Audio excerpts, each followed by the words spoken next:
Bills పెట్టడం లేదు, ఒక నిబద్ధత పాటించడం లేదు.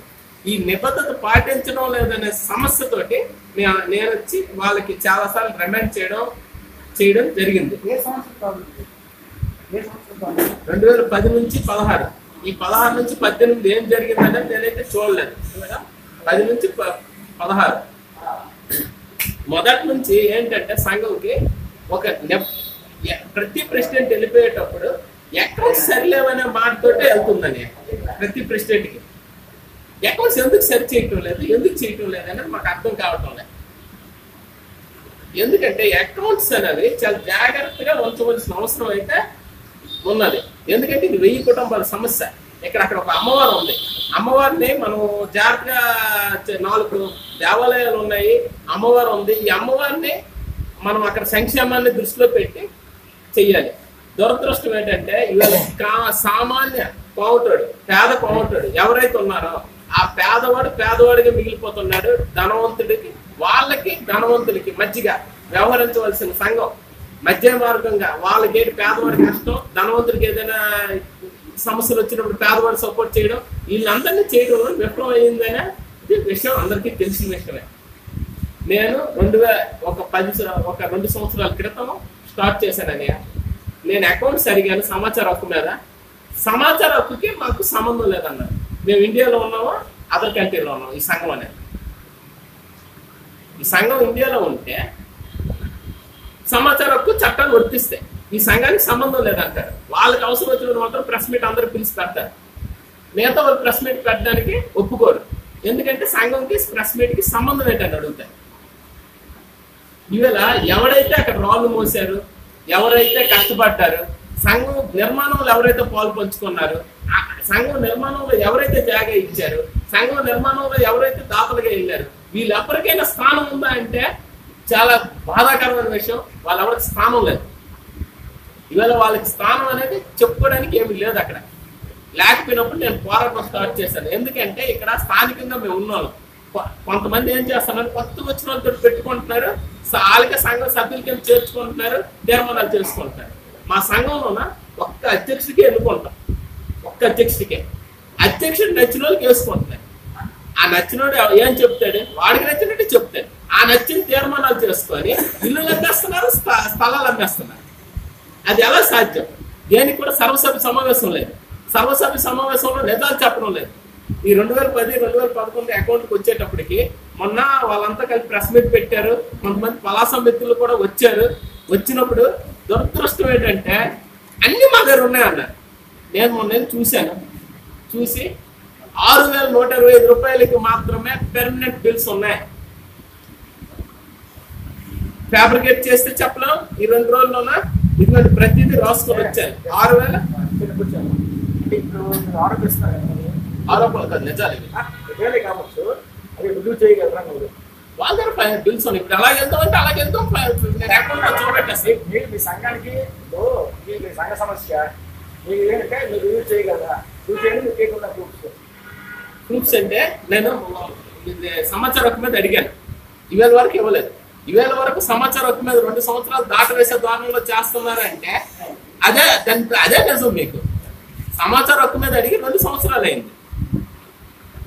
ఇప్పుడు 2010 నుంచి 2016 వరకు జరిగే కదా అక్రమాలు జరిగాయి అన్నారు కదా. ఎన్ని లక్షలు ఎన్ని కోట్లు జరిగి ఉంటుంది అక్రమాలు అది చెప్పండి. 1,20,00,000 అతను తన హయాంలో అభివృద్ధి చేశానని ఆ ఇయర్ లో ఉండే ప్రెసిడెంట్ వేదిక మీద చెప్పాడు.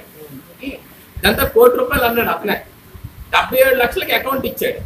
ఆ అకౌంట్ 1,20,00,000 చెప్పాడు డెవలప్మెంట్ చేసామన్నాడు. కానీ అకౌంట్ చూపించినంత 76 లక్షల చిల్లరకి బిల్స్ వచ్చినప్పటికీ 6,125 రూపాయలకి పెర్మనెంట్ బిల్స్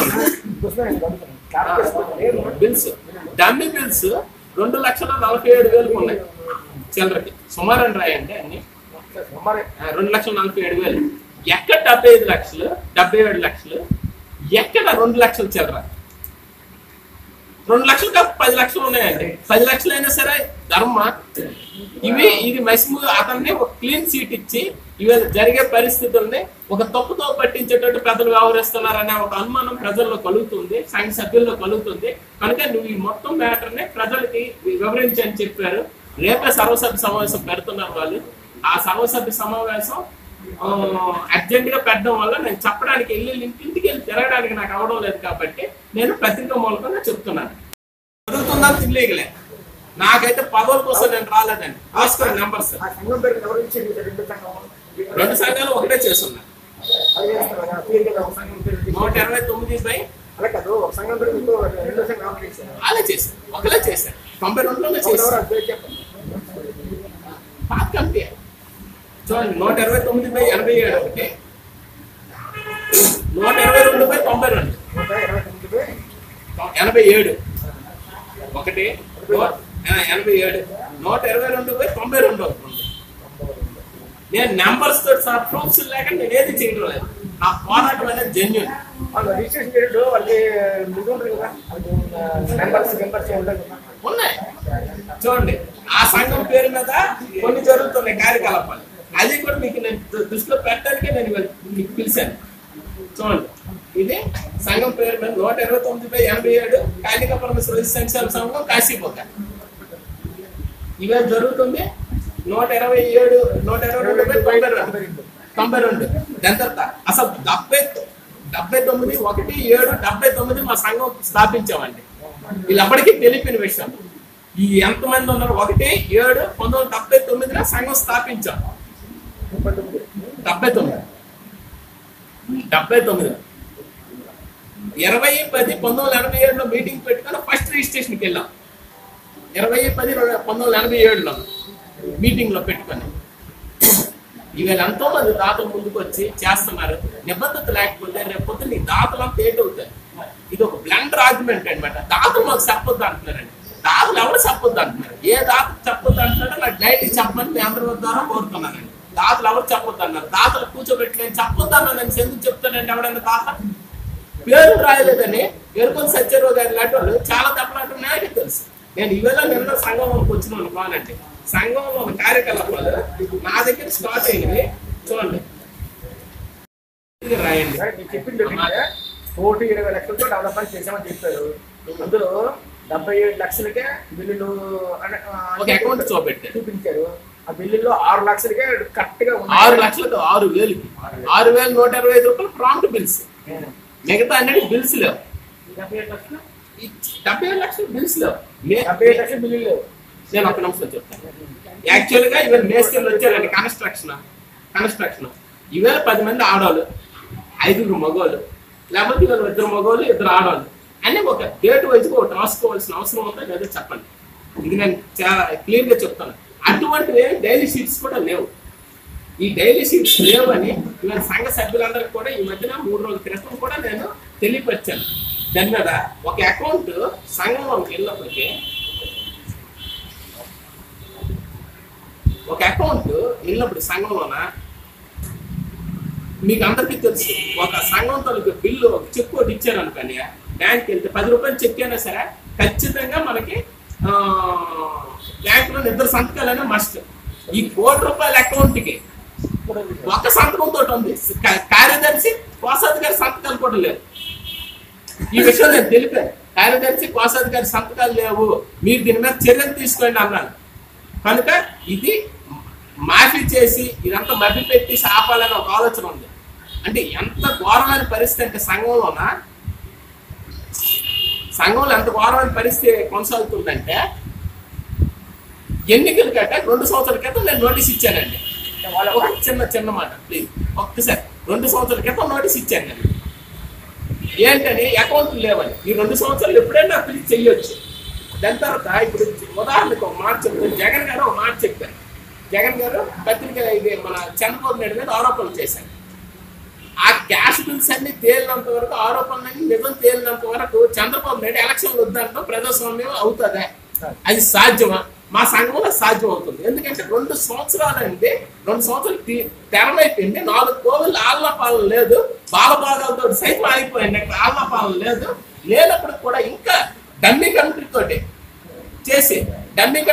చేసి ఇప్పటికీ రన్ చేస్తున్నారు. అదే ఎంఆర్ఓ వచ్చి కూడా కేకలేగానే, ఎంఆర్ఓ వచ్చి తిట్టగానే ఎంఆర్ఓ 4 రోజులు ఎలక్షన్ పెడతానన్నారు. ఆ ఎలక్షన్ కూడా 4 నెలలుగా వాయిదా చేసుకొని వస్తున్నారు. ఎందుకు పెట్టడం లేదు? ఎలక్షన్ ఎందుకు పెట్టడం లేదు? ఎన్నికలు ఎందుకు నిర్వహించడం లేదు? ఒక సంతకాలు లేవు. అకౌంట్ ప్రూఫ్ చేయమంటారు. ప్రూఫ్ చేయడానికి ఏం లేవు. చేయడానికి ఎలా చేస్తారు? మనం ఇప్పుడు ఒక బిల్స్ పెట్టాడు ఆయన, ఒక అకౌంట్ పెట్టాడు 77 లక్షలకి, దానికి సపోర్టింగ్ ఏమైనా బిల్స్ ఉండాలి కదా నాకు ఓకే చేయడానికి.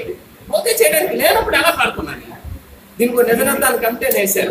మీకు సపోర్ట్ చేస్తారా? 77 లక్షల బిల్లు నేను చెప్పిన కరెక్ట్, కానీ 77 లక్షల బిల్లు సపోర్ట్ చేస్తారా? నేను అదే అంటున్నాను, రెఫరెండం పోదాం, ఎన్నికలకు పోదాం, ఆ బిల్స్ అలా ఉంచండి పక్కనట్టండి, రెఫరెండం పోదాం. సర్పినప్పుడు నాకు ఓటేశారు అంటే ఎన్నికలకి ఆడికి అకౌంట్ చూడమని, వాళ్ళకే ఓటేశారంటే ఎలక్షన్ వెళ్దాం పోటీ. 77 లక్షలు వైశ్య సంక్షేమ సంఘానికి డబ్బులు వేస్ట్ అయిపోయింది. వేస్ట్ అవ్వలేదు, అదే చూపెట్టారు. చూపెట్టారు